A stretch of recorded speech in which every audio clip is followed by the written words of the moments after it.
नमस्कार, मी Poonam. News uncut मध्ये आपलं स्वागत. या बातमीपत्रात आपण आढावा घेणार आहोत पुण्यातील काही महत्त्वाच्या घडामोडींचा. येता जाता रस्त्याच्या बाजूला नर्सरी, पहिली, दुसरी अथवा 5वी पर्यंतच्या प्रवेशाच्या जाहिराती पाहायला मिळतात.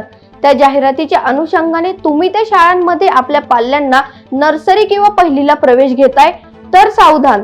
आपल्या मुलांना नर्सरी, पहिली किंवा कोणत्याही इयत्तेसाठी प्रवेश घेण्यापूर्वी शाळांची चौकशी करूनच प्रवेश घ्या, अन्यथा तुमची फसवणूक होऊ शकते. पुणे जिल्हा परिषदेच्या वतीने पालकांची फसवणूक होऊ नये यासाठी 16 ते 18 डिसेंबर दरम्यान www.zpune.org या वेबसाईटवर शाळांची यादी प्रसिद्ध केली जाणार आहे. अनधिकृत शाळेत प्रवेश होणार नाही याची खबरदारी घ्यावी असे आवाहन करण्यात आले असून पुणे जिल्ह्यातील सर्व गट शिक्षणाधिकाऱ्यांनी आपल्या कार्यक्षेत्रात एकही अनधिकृत शाळा सुरू राहणार नाही याची दक्षता घेण्याच्या सूचना दिल्यात. पुणे शहरात ठिकठिकाणी विकास कामे तसेच नवीन बांधकामामुळे धोकादायक धुलीकणाचे प्रमाण वाढले. त्यावर नियंत्रण आणण्यासाठी महापालिकेने 3 वर्षांपूर्वी तब्बल 1,02,00,000 रुपये खर्च करून घेतलेले 3 ट्रक गेल्या 3 वर्षांपासून विनावापर पडून होत्या. अखेर हे ट्रक धूळ कमी करण्यासाठी वापरण्यात येणार आहेत. यासाठीच्या प्रस्तावास स्थायी समितीच्या नुकतेच झालेल्या बैठकीत मान्यता देण्यात आली आहे. सुमारे 2 वर्ष ही वाहने वापरली जाणार असून त्यासाठी 84,90,000 रुपयांचा खर्च अपेक्षित आहे. पुणे शहरातील मुख्य रस्त्यांबरोबरच विविध चौकांमध्ये लावण्यात आलेले बेकायदा जाहिरात फलक, बॅनर काढून टाकण्यात महापालिकेने सुरुवात केली आहे. 8 दिवस राबवलेल्या मोहिमेमध्ये 740 फलकांवर कारवाई करत ते काढून टाकण्यात आले. तसेच 55 जणांच्या विरोधात पोलिसांकडे तक्रार दाखल करण्यात आली आहे. महापालिका आयुक्तांच्या आदेशानंतर महापालिकेच्या आकाश चिन्ह विभागाने मोहीम हाती घेत ही कारवाई केली आहे. महाराष्ट्र एकीकरण समितीच्या महामेळाव्यास कर्नाटक सरकारने परवानगी नाकारली आहे.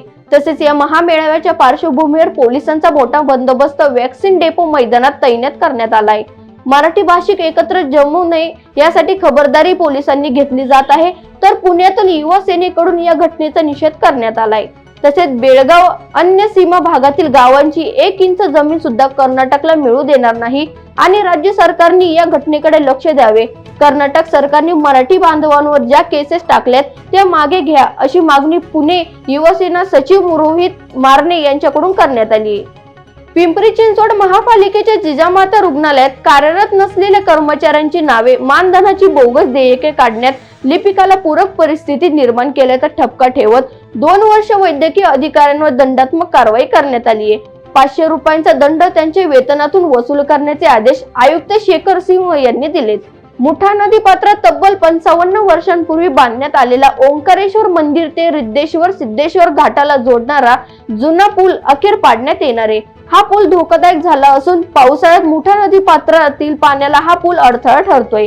याबाबतचा प्रस्ताव महापालिकेच्या प्रकल्प विभागाने शहर सुधारणा समितीला ठेवलाय. स्थायी समिती आणि मुख्य सभेची मान्यता घेऊन हे काम केले जाणार आहे. केंद्रीय परिवहन मंत्रालयाच्या वाहन प्रणालीत तांत्रिक बिघाड झाल्याने राज्यभरातील प्रादेशिक परिवहन विभागातील वाहन नोंदणी, नूतनीकरण, मालकी हस्तांतरण ही कामे ठप्प झाली आहेत.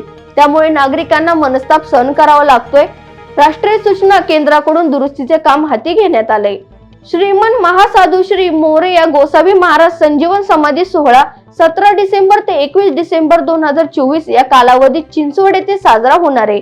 या निमित्ताने चिंचवड देवस्थान ट्रस्ट, पिंपरी चिंचवड महापालिका आणि चिंचवड ग्रामस्थांच्या वतीने धार्मिक कार्यक्रम, उपशास्त्रीय आणि सुगम संगीत तसेच व्याख्यान, आरोग्य व रक्तदान शिबिरांसह विविध समाज उपयोगी उपक्रमाचे आयोजन करण्यात आले. संजीवन समाधी सोहळ्याचे यंदाचे 463वे वर्ष आहे. याबाबतची माहिती ट्रस्टचे मुख्य विश्वस्त मंदार महाराज देव यांनी पत्रकार परिषदेत दिली आहे. पुणे कनेक्ट मध्ये वेळ झाली इथेच थांबण्याची. पाहत रहा न्यूज अनकट.